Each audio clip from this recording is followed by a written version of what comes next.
Hello and welcome to September Virtual Stamp Camp. You know how when you're a kid and you're in school and there's different maybe contests where you can win principal for the day or something?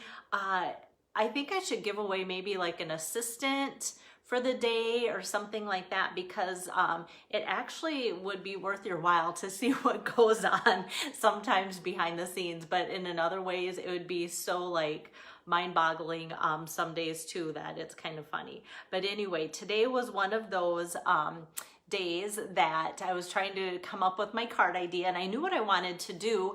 And hi Lois, hi Lisa. And as I'm getting it together, one of my Stampin' friends, I sent her a picture like, this is my kind of fall harvesty card for today.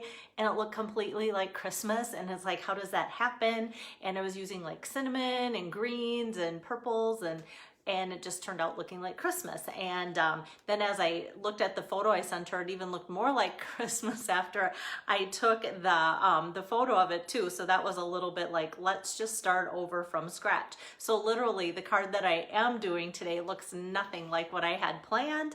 And so I'm just glad that round two turned out a little bit better. But if I'd show you 1 to 2, you'd be like, how'd you even go from that to that? So, all right, today I have a treat for you if you enjoy making or seeing or having or getting or sending fun fold cards. So sometimes I don't do a lot with fun fold cards, especially at Stamp Camp when we're all together, because when I have 10 projects and everybody's at different stations around the room, either here or Worthington or Fairmont, it's hard for me to be individually with those stations that need a little bit more high intensity projects and such, where there's a little or a few more steps. So this is my fun fold card for today. Make today ridiculously awesome. And yes, it's backwards for now, and it's going to open up and fold like so. So then you can kind of see how it pops up.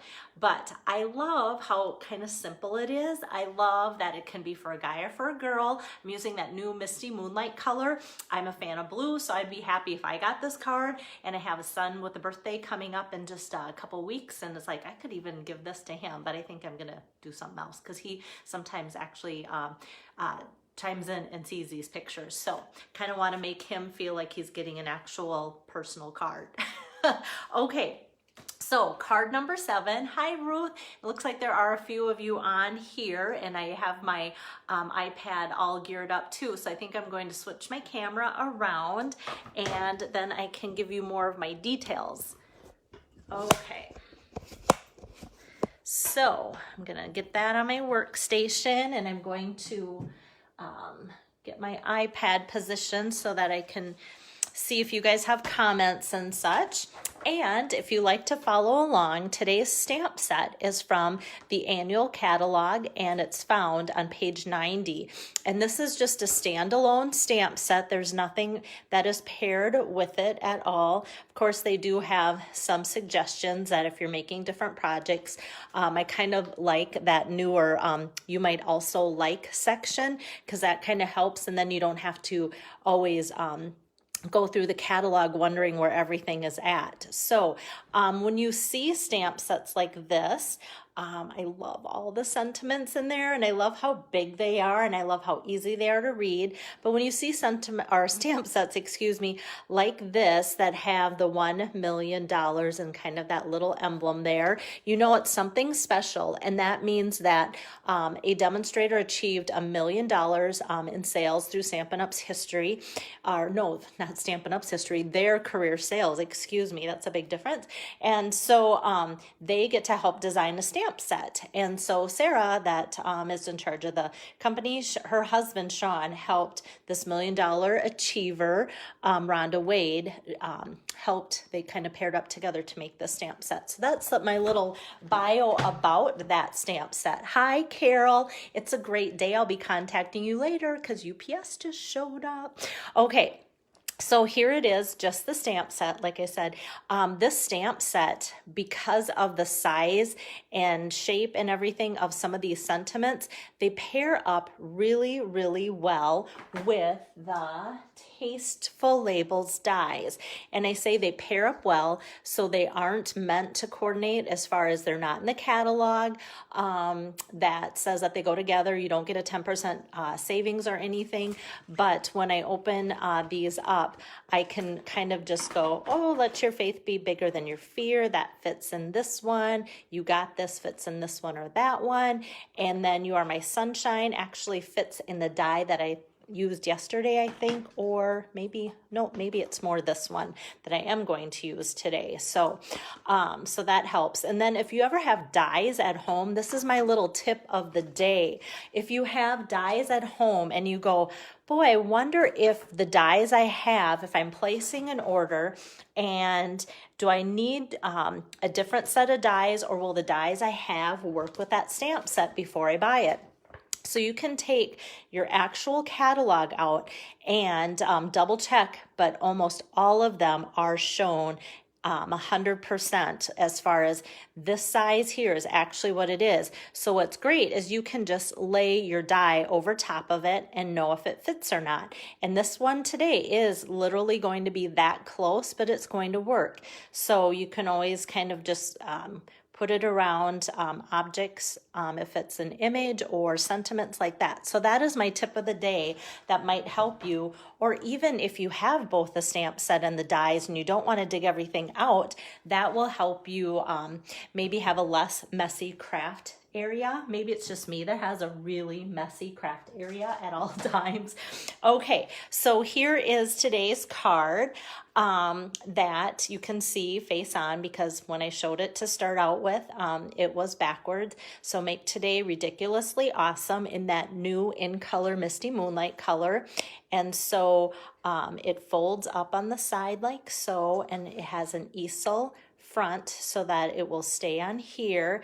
And then I actually cut this separate instead of going all the way down. So if you're writing, this is one of the things I'm famous for. I'll get writing on my inside and not know where to stop. And then if this is folded up like so, then I might have like, oh yeah, a little bit of this or that shows, and that's never fun. So that's what it looks like. What I think is fun is if you had a coworker or somebody with a desk, and if it was their birthday or something special, how fun would that be to have this be able to be put on their desk, so it kind of pops up a little bit too to make them look like their day is even more special. So I will get to making the card. So it's one of those things that's not a hard card to make, but there's just some measurements and scoring and different things like that. And because of that, I am literally starting from scratch when it comes to the card base to help you guys out to follow along. And so having a video, this is something in the past when I did still shots, they never did cards like this any credit. So having a video to help show you how I got this card to that point is kind of nice too. So Misty Moonlight, 8.5 by 11, and the card is going to be narrow. So I want to cut this at 4 1/4 here like so, and that's going to get cut. And then this just gets set aside, the other half. And then for scoring, I do a lot of things left-handed, so this hopefully doesn't throw you. And so I do my cardstock cutting. It took me years to realize I did that left-handed. So down here, I'm gonna even shove this further up so that you can see it. I'm measuring at 5.5 inches, and then I'm going to get my cutter edge down so that doesn't go on there, and I'm going to bring my scoring edge down and just go over that a couple times. And then I need to half that, which is 2.75. Actually, I can bring that back up to here, 2.75. So that's going to be the half of 5.5. And my scoring blade, again, just a couple times like that. Hello, Tori, how are you today? Tori, here's my card. I never do that for anybody. Okay, just because I should probably maybe even have it more off to the side so people can see why I have all of these different folds that I'm doing like so.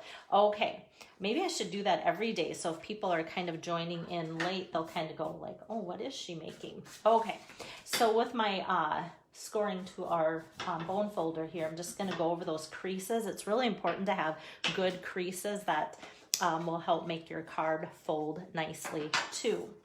Okay, so for the rest of it, I think I'm just going to start with doing some stamping.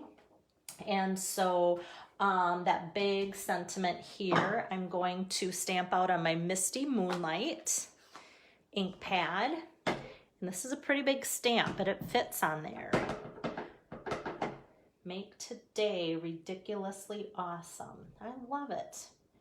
Like I said, sometimes when I pull out the stamp set, I like it so much. Just looking at the stamp set makes me happy because it's a good one. So that I'm just going to set aside to dry. I love that this is kind of like a navy with a little bit of a gray hue mixed in, that if you were to try and describe the color. So that's kind of nice. And then this strip is 4 inches by 1 inch. And I'm just going to take the star that comes in that stamp set and kind of stamp one in the middle, and then another one up a little bit, and another one down a little bit, and then on the other side I'm going to go up a little bit and down a little bit. And so alternating that, then you never have to have the stress of, oh boy, is this straight or not? If it's got some kind of weave and pattern to it on purpose, nobody will know if it's crooked or not because it's meant to look just like that. Hi, Carrie. Hi, Rosina. Hi, Kathy. It's great to have you guys join in. Okay, so that is all for the stamping part. So I think I'm just going to take my ink pad and close that up so if things get wild, then I don't get that in the way. Next, what I'm going to do is take, and these will be the top 2 layers, Whisper White, and another piece of the Misty Moonlight that go on the folded flap here like so. And so this card base is like all my other ones, 5.5, 4 1/4, just cut the long way. So then these next 2 layers are 4 inches by 5 1/4. And then the next is 3.75 by 5. So just a 1/4 inch step down to mat it each time. Okay, so I'm going to bring over my Stampin' Cut and Emboss machine and move my trimmer out of the way. And so what I'm going to emboss on here, which I haven't used for a while and also love, is the new Little Details embossing folders.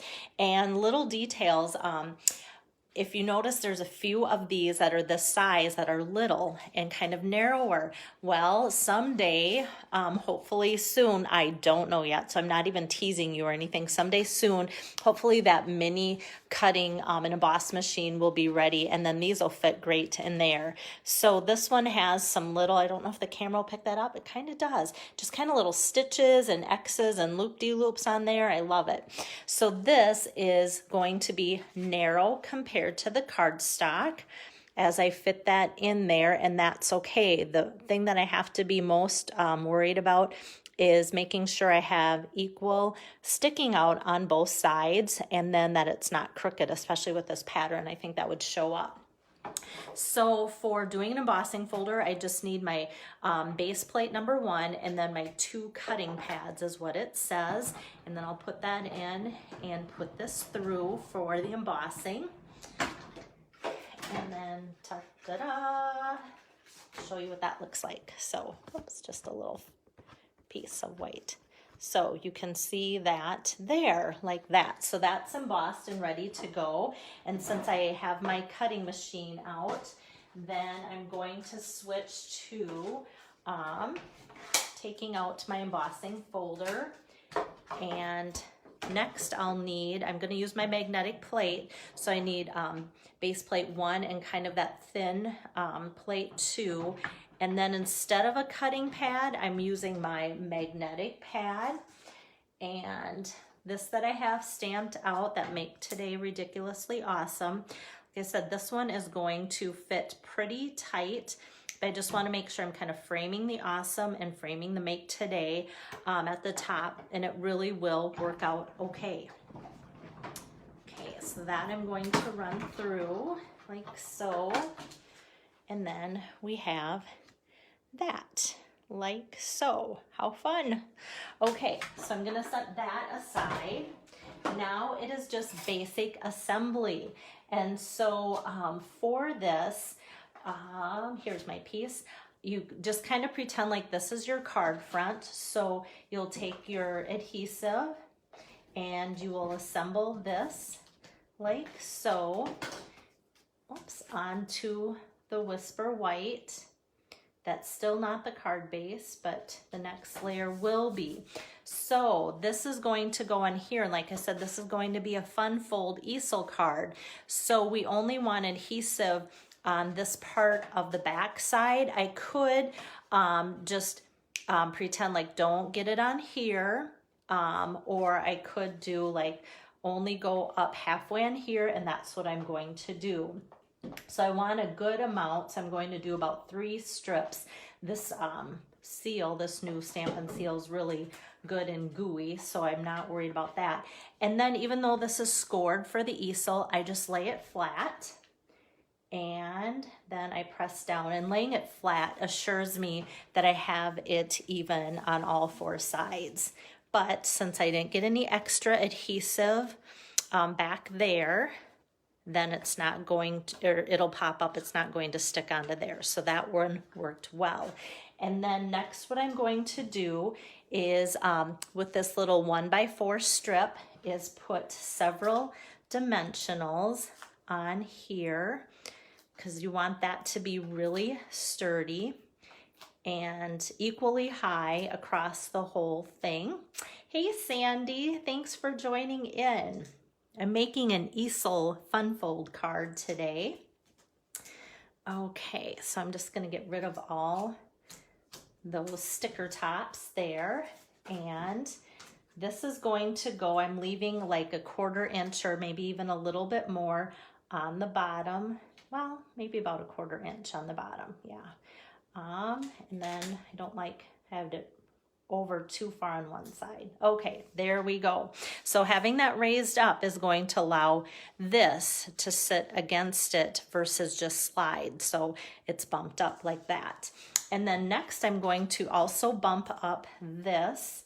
So with my dimensionals to have that sentiment really pop. So I'm going to put a few of these. That middle could sag if I don't put that middle one in there. And I know some of you would even put a couple more on there, probably 2. So here's my Make Today Ridiculously Awesome. And then I cut this inside piece of Whisper White 4x4. And that way it can be at the top. And like I said, it's going to give you that little break here that tells you stop writing versus having this whole page be Whisper White. And if you're signing your name, you don't want that to show if it's at an easel angle. Okay, so I'm just going to take my seal here and put some of that on like so. And we have then this for the easel card. There it is. And then, of course, it could be like this. Like I said, I love this folder because it could be for guys or girls. And maybe the color, too, helps. Because if I did this in pink, I think the stitching and curly cues would make it look more feminine. But because of that Misty Moonlight color, I think that helps that way, too. And so then for my last added feature, what I love to do is add a little sparkle or bling. And that's going to be just my plain rhinestone jewels here. So I'm going to take one of the larger ones. I started kind of by playing around with putting it on the actual blue part of the card, but it just kind of got lost in the shuffle of the pattern and everything. So I didn't like that. So I thought, well, I'll just put a big one off to the side here and then a couple smaller ones up above on the top too. So I'm still keeping with that, that look of being odd numbered and such, and yet nothing that's too much bling and all that too. So yeah, so the folders, two, I forgot to mention, are a 2-pack. So the little details that I use today is this one here. So actually the design that I have is going that way. And then there's a second design in there too. So yeah, I've been having a lot of fun using it. This summer I did a card, I know, like let faith be bigger than your fear, and I think I use this, but there again, I think I used it on Purple Posy. So it's always interesting how things might show up better or worse depending on the color of cardstock and your project in general. So that is today's fun fold card. Like I said, not too hard, not a lot of pieces to it, and having a video to walk you guys through how to make it is really fun for me because then it's just easier to see and have the measurements and know where to score and where to cut. Alrighty. Okay, here I am. Whoops. Okay, so I hope you enjoyed something just a little different as far as having it be a fun fold card instead of the normal and everything too, because that I think would have been a fun, simple card if it was just a plain card too. But with it being plain, I'm like, you know what, let's put a little something different together with it too. So thank you, Tori. You're so easy to please some days. No, most days, just kidding. Okay, so yeah, thank you guys. You are awesome for joining in like you have been. It's amazing to see all of you guys join in day after day after day. Thank you too, Lois. It's been great. And I know a lot of you have been doing fun fold cards for a long time, but sometimes it's always hard to think like what would work and what wouldn't. Sometimes it's fun to put images or shapes or die cuts down in that little base to butt it up against too. So hopefully today will inspire you to get creative on your own as well. Hi, Robin. I'm just getting ready to sign off. But as I sign off, just know that I'm going to take a picture of my card, the still shot, and then I'll give you all the details with how September's virtual stamp camp works, how to get all 10 of the cards that I've been crafting. So tomorrow I'll have card number 8, and then card number 9 and 10 will be on Monday and Tuesday. So you can at any time let me know if you're interested. You can buy the cards for $22 or by ordering a $75 minimum order using this host code, then you get the cards for free. So you guys are keeping me busy. That keeps me out of trouble too. So thank you so much again, and oh, there's a fly, and I'll see you guys tomorrow afternoon. Take care.